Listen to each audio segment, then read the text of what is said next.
Hola, buenos días. En esta semana 2 de este módulo, básicamente de lo que vamos a hablar va a ser de todo lo relacionado con el proceso aduanero, así como de todo lo relacionado con la fiscalidad en el comercio internacional. Respecto al primer tema, vamos a hablar del concepto de aduana, cuál es la función y las misiones de las aduanas, qué es territorio aduanero, dónde están y cómo están físicamente esas fronteras, y vamos a definir claramente qué entendemos por comercio intracomunitario y extracomunitario. En este sentido, otro aspecto muy importante que vamos a comentar es el origen de las mercancías. ¿Cómo definimos el origen de las mercancías? Dado que de su definición va a haber una diferente aplicación del arancel en función de cuál sea su origen y, consecuentemente, ese arancel supondrá pagar más o menos de derechos arancelarios en la importación de la mercancía. En siguiente lugar vamos a hablar del arancel, de la finalidad y de su efecto,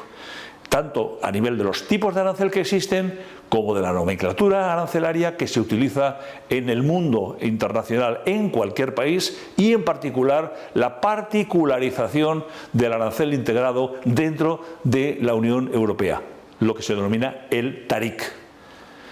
Vamos a hablar del valor de aduanas y vamos a comentar no solamente cómo es y para qué sirve, sino cómo se calcula, dado que el valor de aduanas es imprescindible para poder calcular los derechos arancelarios correspondientes a la mercancía en importación. Entonces, el arancel que hemos visto antes, le tenemos que añadir el valor de aduanas para conjuntamente a todo ello calcularle el valor arancelario de la mercancía en importación. Vamos a hablar también de los regímenes arancelarios. La mercancía ya ha pasado la aduana, entonces la mercancía, lógicamente, caben dos posibilidades: o bien va a la exportación o bien va a la importación. Y en ambos casos puede darse lugar a varias situaciones, regímenes especiales y situaciones especiales, en función de dónde vaya esa mercancía. Voy a poner dos ejemplos rápidos, aun cuando los comentaremos, como es lógico, en detalle a lo largo del curso. Un régimen especial puede ser que la mercancía vaya a una zona franca, que tiene un régimen especial. Una situación especial puede ser el que la mercancía vaya a la destrucción como consecuencia de ser una mercancía ilegal, ¿vale? Garantías aduaneras, me refiero fundamentalmente a que aquellos casos en los cuales la mercancía, por las razones que sean, no pueda pasar en el momento, primero la aduana debido fundamentalmente a carencia de algún papel o algún otro tipo de,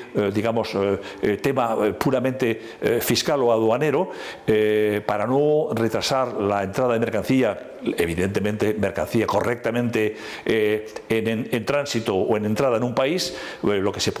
suele hacer es darle el visto bueno la aduana y dejarlo pendiente de la liquidación de los derechos que correspondan,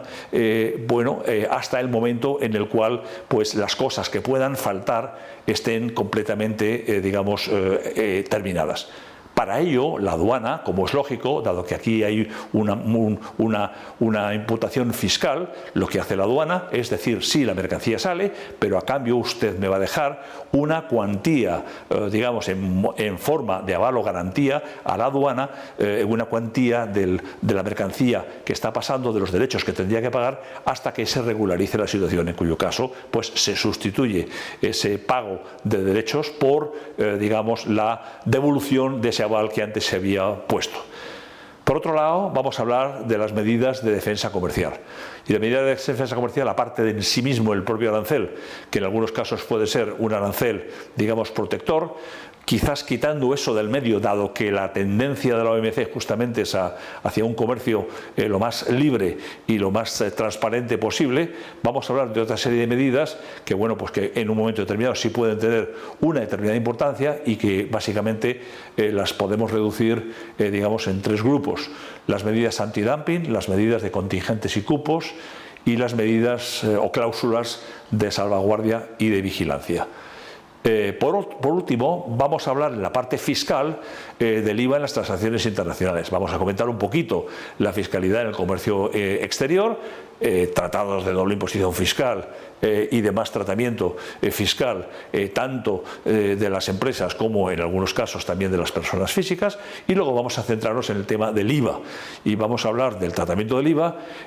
tanto en España, Península e Islas Baleares, en las Islas Canarias y en las ciudades autónomas de Ceuta y Melilla, como en operaciones de importación, exportación o intracomunitarias, debido a las diferentes digamos, situaciones en las que nos vamos a encontrar. Entonces, bueno, pues vamos a comentar un poquito todo esto para que tengamos bien claro, en el caso de España, los diferentes tipos, digamos, de IVA que se utilizan en función de las 3 regiones que acabo de comentar, y en el caso de las operaciones de importación y exportación intracomunitarias, igualmente, cuáles son las condiciones en las cuales una mercancía se importa o se exporta o se traspasa o se mueve intracomunitariamente desde un país de la Unión Europea hasta otro país de la Unión Europea, y cuál es el tratamiento fiscal aplicable. Muchas gracias.